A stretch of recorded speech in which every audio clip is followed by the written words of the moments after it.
dari Universitas Flores, Fakultas Teknologi Informasi, Program Studi Sistem Informasi, dan sekarang kami berada di semester 2. Kami berenam ini merupakan satu kelompok dalam mata kuliah struktur data. Dalam presentasi ini, kami akan menjelaskan secara umum pengantar dalam mempelajari struktur data dan bahasa pemrograman. Baik, sebelum kami mempresentasikan hasil kerja kelompok kami, terlebih dahulu kami akan memperkenalkan diri kami. Baik, perkenalkan saya Sofia Vivi, bisa dipanggil Sofia. Perkenalkan saya Maria Nerdiswai, biasa dipanggil Nerdis. Perkenalkan saya Estesia Sarah, biasa dipanggil Mevi. Perkenalkan nama saya Wido Yantenseto, biasa dipanggil Yanto. Perkenalkan nama lengkap saya Katarina Rindo, biasa dipanggil Tiara. Perkenalkan nama lengkap saya Yohana Bernadetta Rindo, biasa dipanggil Yola. Yang pertama, pengertian struktur data. Struktur data adalah cara penyimpanan, penyusunan, dan pengaturan data di dalam media penyimpanan komputer sehingga data tersebut dapat digunakan secara efisien. Struktur data dibedakan ke dalam dua jenis. Yang pertama, array matrix linked list. Ini biasanya disebut sebagai struktur data fisik yang menentukan bagaimana data diatur dalam memori. Yang kedua, untuk struktur data logis termasuk dalam start, queue, tree, graph, heap, record, sorting. Ini mendefinisikan bagaimana data dapat digunakan, bagaimana pengaturannya, dan bagaimana seharusnya digunakan. Pengertian bahasa pemrograman atau sering diistilahkan juga dengan bahasa komputer adalah instruksi standar untuk memerintah komputer. Bahasa pemrograman ini merupakan suatu himpunan dari aturan sinteks dan semantiks yang dipakai untuk mendefinisikan program komputer. Yang pertama, sintaks. Sintaks adalah aturan yang harus dipenuhi demi tercapainya tujuan seorang programmer. Maksud sintaks atau aturan ini adalah agar kode atau skrip yang ditulis dapat dibenarkan dan dimengerti oleh komputer. Aturan-aturan ini sudah diatur secara baku dan terdapat di setiap bahasa pemrograman, dimulai dari Java, PHP, C, C++, dan lain-lain. Yang kedua, semantik. Mendefinisikan arti program yang benar secara sintaks dari bahasa tersebut, yang membutuhkan semacam ekspresi untuk mengirimkan suatu nilai kebenaran, true, false, not, atau nilai integer. Di sini saya akan menjelaskan tentang jenis-jenis bahasa pemrograman. Yang pertama, bahasa C. Kalau bahasa pemrograman punya bapak, C ini mungkin adalah orangnya. Bahasa C pertama kali dikembangkan di tahun 1972 untuk mendukung sistem operasi Unix. Kemudian dari sinilah muncul bahasa program yang lebih canggih semacam JavaScript, C++, Java, C#, dan sebagainya. Berdasarkan sejarah inilah bahasa C sebenarnya menguntungkan kamu yang baru mulai terjun belajar programming, sebab bahasa C ini memiliki kemiripan konsep dengan bahasa-bahasa pemrograman lainnya. Yang kedua, bahasa C++. Bahasa C++ adalah jenis bahasa pemrograman level tengah. Artinya, C++ dapat digunakan untuk menjalankan programming system. Namun, juga bisa dipakai untuk mengembangkan aplikasi skala besar macam Photoshop, media player, dan lainnya. Karena sifatnya yang serba bisa ini, C++ biasanya jadi bahasa pertama yang diajarkan ketika belajar programming. Belum lagi C++ punya standar library yang cukup komplit dan waktu eksekusi program yang relatif cepat. Yang ketiga, bahasa pemrograman model Java. Java biasa dibilang merupakan bahasa pemrograman yang cukup lawas. Bahasa satu ini dikembangkan di tahun 1990 dan baru dirilis ke publik tahun 1995. Namun, justru karena umurnya inilah Java diminati oleh banyak developer sampai sekarang. Soalnya dibandingkan lainnya, Java sudah mengalami banyak testing dan updating. Ini yang menjadikan Java bisa menyesuaikan diri dengan kebutuhan zaman. Tak heran kalau banyak sekali program yang dijalankan dengan Java, mulai dari laptop, data center, game, ponsel, dan sebagainya.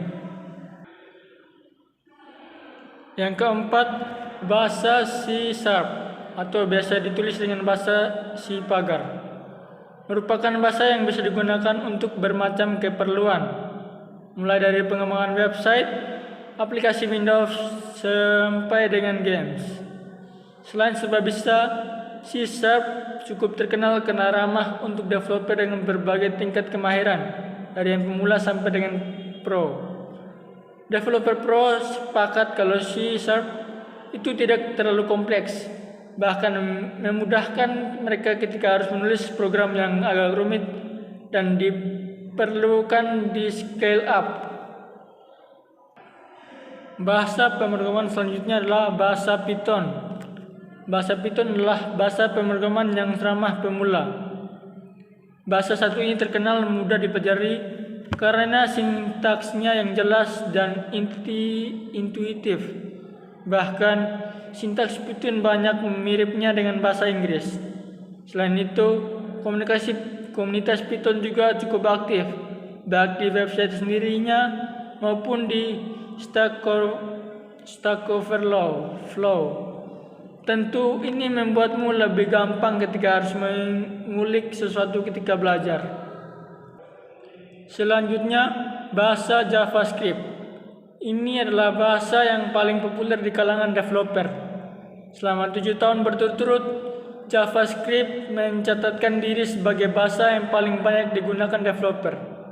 Sebenarnya tidak menyarankan sih, soalnya JavaScript ini satu-satunya bahasa yang terintegrasi sempurna dengan HTML dan CSS, mengotomatisasi banyak respons dari server, dan tentunya kompatibel dengan semua browser. Selanjutnya, bahasa PHP. PHP sebenarnya merupakan bahasa pemrograman yang multifungsi. Hanya saja, ia lebih banyak dipakai untuk mengembangkan website. Bahkan 79% website yang ada di dunia menggunakan PHP. Salah satu fungsinya dalam pengembangan website ialah membuat tampilan yang dinamis dan interaktif. Sekilas fungsi ini mirip dengan JavaScript. Hanya saja PHP bisa melakukannya dengan lebih canggih. Selanjutnya, bahasa pemrograman Kotlin.